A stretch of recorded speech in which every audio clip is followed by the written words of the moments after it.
tadi sidang acaranya adalah pemberian kesimpulan ya dari pihak pemohon dan termohon, juga daftar bukti tambahan di situ. Kesimpulan sidangnya apa, Bang? Bukti tambahannya ini kalau dari pihak kami adalah surat pernyataan dari lawyer dan dari Panji Gumilang bahwa kami tidak pernah menerima surat penetapan tersangka tersebut. Di situ. Isi kesimpulannya apa, Bang? Tadi, Bang? Isi kesimpulan bahwa berdasarkan keterangan saksi dan fakta persidangan terlihat bahwa mereka banyak melanggar prosedur formil, ya. Antara lain yaitu Undang-Undang Yayasan itu pasal 53 harusnya ada penetapan terlebih dahulu. Terus juga di mana mereka belum punya cukup alat bukti tapi sudah menetapkan sebagai tersangka. Dibuktikan dengan surat dari mereka, ahli TPPU itu baru diperiksa tanggal 2 April 2024 setelah penetapan tersangka bulan November. Harusnya periksa saksi dulu, periksa ahli, baru penetapan tersangka. Bukan penetapan tersangka dulu, baru periksa ahli dan periksa saksi. Nah, ini yang mereka mau lakukan sekarang adalah periksa saksi. Ada panggilan ke Panji Gumilang untuk diperiksa, dan saksi-saksi yayasan lain lagi mau diperiksa lagi. Nah, kalau kayak begitu kan berarti ditetapkan tersangka sebelum selesainya penyidikan di situ. Harusnya tersangka itu ditetapkan ketika penyidikan itu sudah selesai. Sehingga ketika penetapan tersangka dilakukan, tahap mereka berikutnya adalah pemberkasan untuk mengirimkan ke kejaksaan. Besok kan sudah mau vonis. Betul. Iya. Kalau dari kuasa hukum, pede nggak besok apa diterima? Gini ya, saya menerima informasi karena kita nih lawyer kan banyak kenalan ya, banyak orang-orang dalam.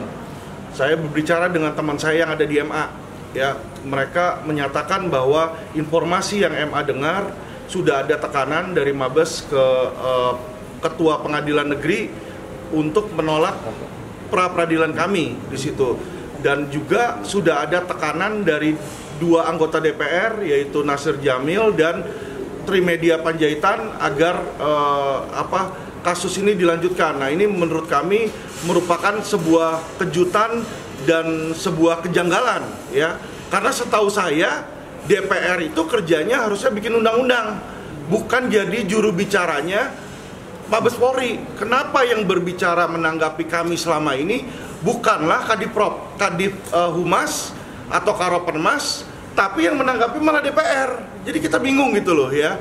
Nah, disinilah kami melihat bahwa ada dugaan oknum mafia penegak hukum itu ada yang seperti Mahfud ngomong. Ya, karena aneh gitu loh, Pak. Iya dong. Kita tahu kan tupoksinya DPR itu apa. Ya kan, nggak ada kok dari masyarakat yang meminta Panji Gumilang untuk dikriminalisasi atau diproses hukum, tuh nggak ada. Dan kalau masyarakat ketahui bahwa pelapor awal pun yang melaporkan Panji Gumilang atau Pondok Pesantren Al Zaitun sudah mencabut laporannya. Ya, jadi tidak ada lagi pelapor di sini. Yang berjalan ini cuma polisi, di belakangnya di-backingin sama oknum pemerintah. Itu yang kami lihat, dan yang aneh itu kenapa kok yang berbicara itu yang mencoba membela diri, membela polisi itu adalah DPR. Ini yang kami bingung.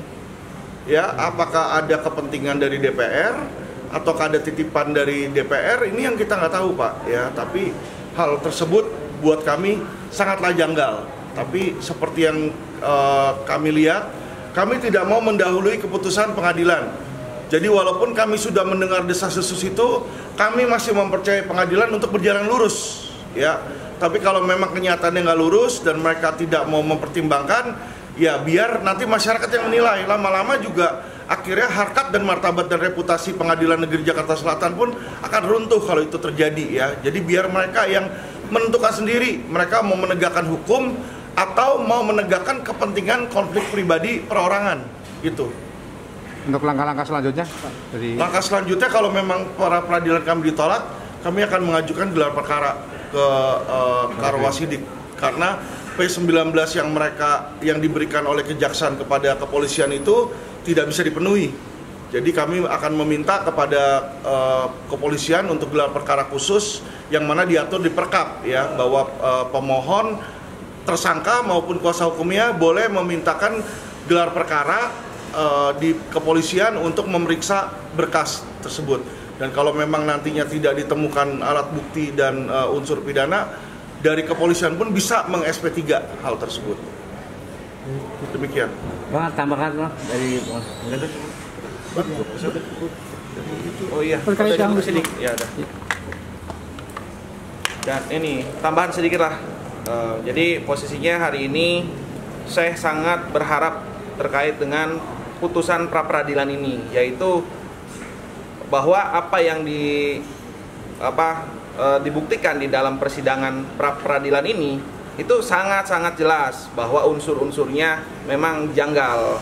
Jadi saya berharap kepada Ketua Pengadilan Negeri Jakarta Selatan untuk memutuskan melalui hakim tunggal yang hari ini memegang perkara ini untuk memutuskan secara adil, seadil-adilnya. Itu saja pesan dari beliau. Bang, Semoga Ketua Pengadilan Negeri Jakarta Selatan tidak posisinya tertekan dan memutuskan perkara ini secara adil dan tegas. Udah itu aja yang bisa saya sampaikan, itu aja. Terima kasih, Bang. Yuk. Bang, ada fakta baru nggak setelah kemarin hadir ke kapal pelayaran? Ya kan sebelumnya kan Mabes, Bareskrim dan masyarakat banyak yang menduga-duga dan ada selentingan bahwa Al Zaitun ini adalah sarang teroris. Katanya ada bunker, ada senjata, ya kan.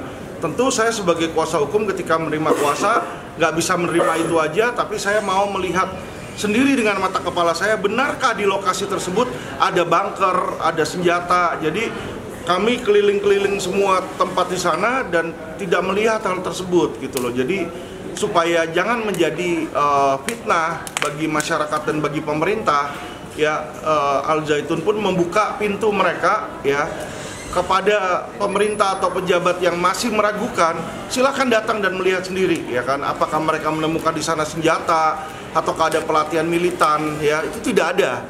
Yang dilakukan di sana adalah pusat pendidikan dan kewirausahaan, ya. Jadi saya melihat sendiri bagaimana mereka beternak ayam, mau coba ngambil ikan di situ, ya. Untuk apa?